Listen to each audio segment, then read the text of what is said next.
File गुड़ा अच्छी copy गुड़ा मो पे नहीं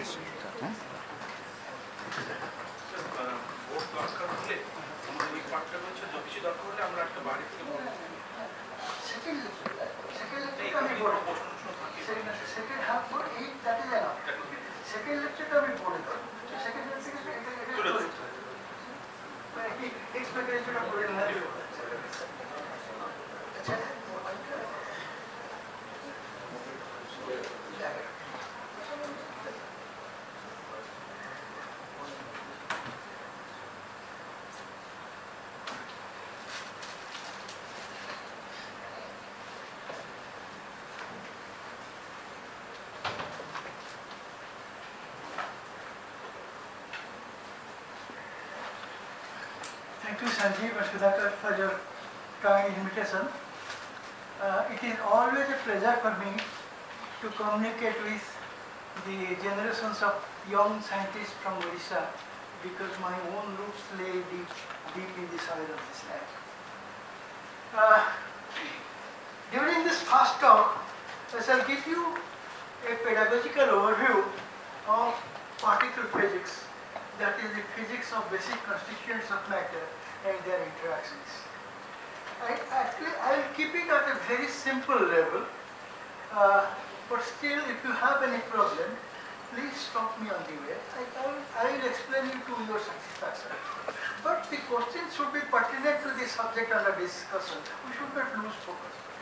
If you have other questions, we can discuss it after. Okay. Our understanding of basic constituents of matter has gone through two revolutionary changes in the 20th century. The first came from the Rutherford scattering experiment of 1911, bombarding alpha particles on an atom. While most of them passed through straight, occasionally a few were deflected sharply at large angle. Coming to think of it, this is like shooting bullets at a haystack and find that occasionally one is deflecting sharply to hit a bystander, or to put it in Rutherford's own words, deflect back and hit you on the head. What would that mean? That would mean that there is a hard, compact object hiding inside the haystack which is causing the sharp deflection. Likewise, the result of this experiment implies that there is a hard, compact nucleus hiding inside the electron cloud of the atom. Here, the nucleus was later found to be made up of proton and neutron. That was in the 30s. The neutron was discovered in 33 and it was found to have about the same mass as the proton, that is 930 MeV. You know that proton mass is 930 MeV or not? Yes or no? Okay. When I say mass, I mean rest mass energy. Okay. So that led Heisenberg to the suggestion of isospin, that just like a spin half object occurs in spin up and spin down state, likewise so that he said the proton and neutron form a nuclear spin doublet, except that its spin is not in ordinary space but is an abstract space. This is called isospin. Okay? So the spin isospin projection I3 is plus up for proton and minus up for neutron. And I3 difference of 1 unit is showing up as the charge difference of 1 unit. Okay? Proton and neutron interact by exchanging pi measure. It is illustrated by this Feynman diagram, which is simply a space-time picture of scattering. Time axis is the vertical axis, space axis is the horizontal axis here. So, imagine two boys on a skating rink. Okay? They would interact by throwing a ball. One boy throws the ball, the other receives it. So that is how they would scatter. Likewise, the proton and neutron are interacting by throwing a pi measure. Except there is a big difference. When a child throws a ball, his mass or rest mass energy goes down by the rest mass energy of the ball. Okay? But when a proton is throwing a pi measure, let us think rest system of the proton. Proton is throwing a pi measure and it remaining the proton or neutron which has the same mass. The rest mass energy of pi is coming from where? It is coming from nowhere. Okay? So classically this is not possible. You cannot instantly create energy out of nowhere. But in quantum mechanics thanks to the uncertainty principle, which says the uncertainty in the energy and distance, that product is given by S cross C, which is 200 MeV times 30. So you can create 200 MeV response energy instantly, provided it is observed within a distance of 130. Clear? So mass of the pi measure is 140 MeV, so the range is 200 MeV Fermi over 140 MeV. That is one. In fact, it was the other way around. The range of nuclear interaction was measured to be about 1.5 Fermi. That led Eckert to predict that the carrier of this nuclear force has a mass of 140 MeV. Okay. Bhabha did pioneering work in meson theory. In fact, the name meson was given by Bhabha because by that time the masses known was proton was almost 1000 MeV and electron was half a MeV. Pi meson 140 MeV was in between. So measuring for mesoscope. Okay, this is lepton means light particle. This is barium means heavy particle. These are Greek words. So he suggested this name to be made by him. Okay. Now, the second revolution came from the electron-proton scattering experiment of 1968 at the Stanford Linear Accelerator.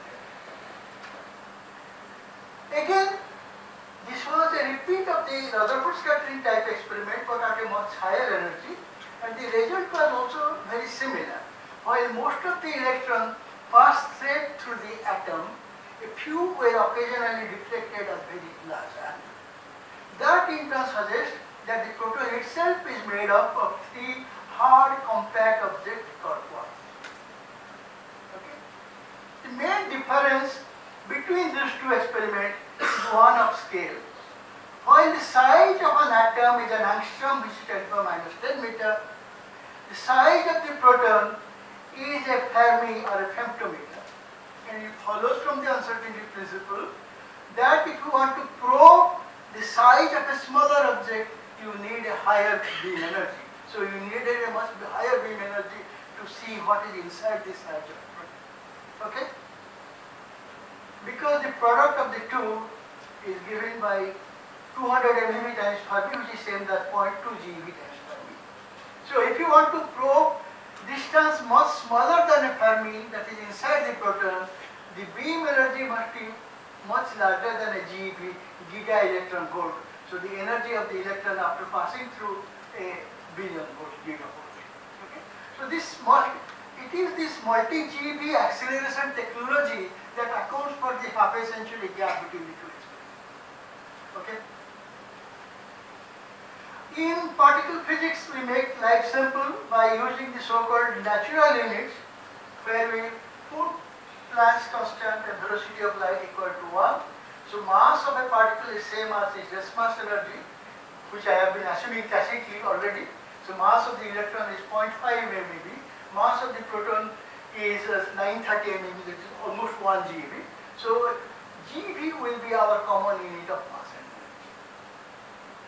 And we know from many experiments of the slack electron-proton scattering type that all the nucleus particles, the proton, the neutron, the pi meson, which are collectively called hadrons, and which I, in my college days, more than 50 years back, learned as elementary particles.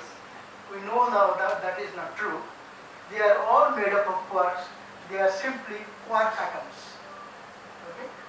So the elementary particles, as per our current knowledge, are the electron and the quarks.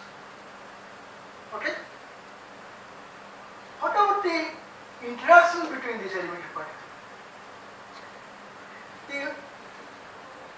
Let us not worry about gravitational interaction, but which is too weak to have any perceptible effect on the world of these elementary particles. Okay, leaving aside gravity, the most familiar interaction is the electromagnetic interaction, which holds proton and electron together inside an atom.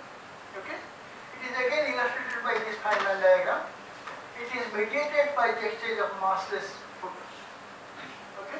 And the theory of electromagnetic interaction is called quantum mechanics. quarks together inside the proton. Okay? See, quarks possess, they have electric charge, but in addition they possess a new kind of charge called color charge. That gives rise to a new kind of interaction called strong interaction, and that is mediated by a new kind of massless particle called gluons. In fact, they are called gluons because they are gluing the quarks together inside the proton. Okay. And the theory of the strong interaction of colored particles is called quantum color dynamics or quantum chromodynamics in analogy with quantum electrodynamics. But there is a basic difference in quantum chromodynamics vis-a-vis quantum electrodynamics, which arises from the fact that unlike electric charge, which is a scalar quantity, the color charge is a vector quantity. It can take three possible directions in an abstract space, not ordinary space, in an abstract space, okay, which we call rather whimsically green, blue and red. Okay, that refers to the direction in that space. That's nothing to do with the ordinary color. Of course, the color charge of the three quarks inside proton or neutron, they cancel vectorially so that the proton or neutron do not carry any net color charge, just like the atom does not carry any net electric charge. But because of the vector nature of color charge, the gluons, the carrier of the charge, themselves carry color charge, unlike a photon which does not carry any electric charge. Since photon does not carry any electric charge, there is no self-interaction between photons. But because of the color charge of the gluons, there is self-interaction amongst gluons, and that is responsible for a very important phenomenon in physics called confinement. That is, the quarks are perpetually confined inside nuclear particles. You cannot pull them out. Let us try to understand in simple terms. You see, because there is no self-interaction amongst photons, the electromagnetic lines of force emanating from proton or electron, which are nothing but virtual photons, they are isotropically distributed in space because there is no interaction between them. So that is simple geometry. So when you try to pull them apart, the number of lines of force intercepted per unit area goes down like 1 over r square. Again, this is simple geometry. Okay? And so the interaction energy, which is potential energy, which is integral of this force, goes down like 1 over r. And because r comes in the denominator, if you pull them out to macroscopic distance, it costs very little energy because r is in the denominator.